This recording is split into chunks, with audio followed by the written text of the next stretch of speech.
ជំរាបសួរពុកម៉ែបងប្អូនមេថ្ងៃនេះផងដែរខ្ញុំបាទសូមមករីវីយូឡានកូឡា95ពណ៌បៃតងចាស់មានស្នាយមួយគ្រឿងទៀតទៅពុកម៉ែបងប្អូនមេមកគ្រឿងនេះទៅតែរៀបចំឲ្យពីល្ងាចមិញឥឡូវចាប់ដើមផុសឡើងទីផ្សារពុកម៉ែបងប្អូនមេដែលស្រឡាញ់ឡានស្អាតឡានរៀបចំលេងហើយផ្លាកលេខ2អសឡានរៀបចំឲ្យអស់យកទៅប្រើចាត់តសង្ឃជីឯកសារគ្រប់ពុកម៉ែបងប្អូនមេអាចតាក់ទងមកបានឡានដែលខ្ញុំរៀបចំបន្តឥឡូវហ្នឹងមានចំនួន5គ្រឿងទៀតឥឡូវបាន2គ្រឿងហើយដែលហើយមានពណ៌មាស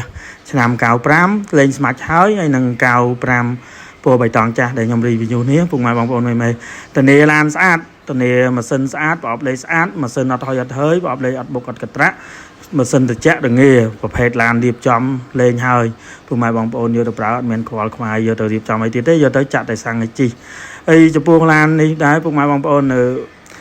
ចេះតែតែងតែសួរខ្ញុំរឿងឡានរៀបចំលេងរឿងឡានយកទៅប្រើខ្ញុំចង់និយាយថាកន្លែងខ្ញុំមានជាងត្រឹមត្រូវមិនថាលុកទ្វារលុកកញ្ចក់មិនថាម៉ាស៊ីនប្រអប់លេខមិនថាសាច់ដែកមិនថាទឹកថ្នាំមិនថារៀបខាងក្នុងខាងក្រៅគឺយើងរៀបចំឲ្យអស់មួយសេតបងប្អូនពុកម៉ែបងប្អូនមេអត់មានពិបាកយកទៅរៀបចំទេសោអីតេលេឲ្យអស់ហើយដូចមញ៉េ Android នេះអីគឺប្រើបានទាំងអស់ពុកម៉ែបងប្អូនមេ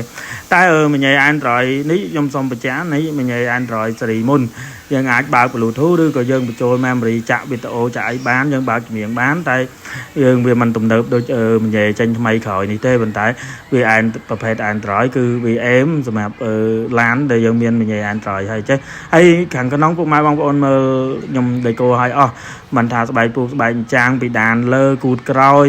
ប្រអប់ដាក់អីវ៉ាន់អីគឺយើងដេកូយកពណ៌ខៀវកម្ៅគឺខាងលើអីយើងលេងការ៉ូពុកម៉ែបងប្អូនមេស្អាតមែនតើប្រភេទឡានស្អាតរៀបចំហើយពុកម៉ែបងប្អូនមេយកទៅប្រើចាក់តែសាំងឲ្យជីមិនថាប្រព័ន្ធភ្លើងមិនថាភ្លើងគូចភ្លើងអីគឺរៀបចំលេងឲ្យអស់ហើយប្លុកម៉ាស៊ីនអីគឺយើងរៀបចំលាងសម្អាតហើយស្អាតអស់ហើយបាតក្រោមអីគឺយើងម៉ាស្សាឲ្យអស់បើសិនជាពុកម៉ែបងប្អូនមេស្រឡាញ់ឡានស្អាតឡានរៀបចំហើយឡានមួយណាដែលខ្ញុំផុសលក់ពុកម៉ែបងប្អូនមេតាក់ទងមកតនេលក់តម្លៃពិសេសជូនតនេឡានស្អាតយកទៅប្រើអត់មានប្របាក់រៀបចំអីទេហើយកន្លែងខ្ញុំមានជាងច្បាស់លាស់មិនថារៀបចំជើងក្រោមមិនថាតោនបាញ់ថ្នាំមិនថាភ្លើងមិនថាជួសជុលប្រអប់លេខម៉ាស៊ីនមិនថារៀបចំគឺយើងមានជាងយើងជំនាញធ្វើនៅនឹងហើយអស់យកទៅប្រើអត់មានប្របាក់រៀបចំអីទេគឺយកទៅចាក់តែសាំងឲ្យជីហើយកន្លែងខ្ញុំមានទីតាំងច្បាស់លាស់ពុកម៉ែបងប្អូនខ្ញុំលក់នៅខាងបូរីពិភពថ្មីកបូល3យើងនៅខាងកបូលផ្លូវជាតិលេខ4ណាពុកម៉ែបងប្អូនខ្ញុំនៅលក់ក្នុងបូរីនឹងតែម្ដងបើសិនជាពុកម៉ែបងប្អូនមេត្រូវការឡានស្អាតឡានរៀបចំហើយតាក់ទងមកតនេតម្លៃពិសេសជូនហើយបើសិនជានៅឆ្ងាយ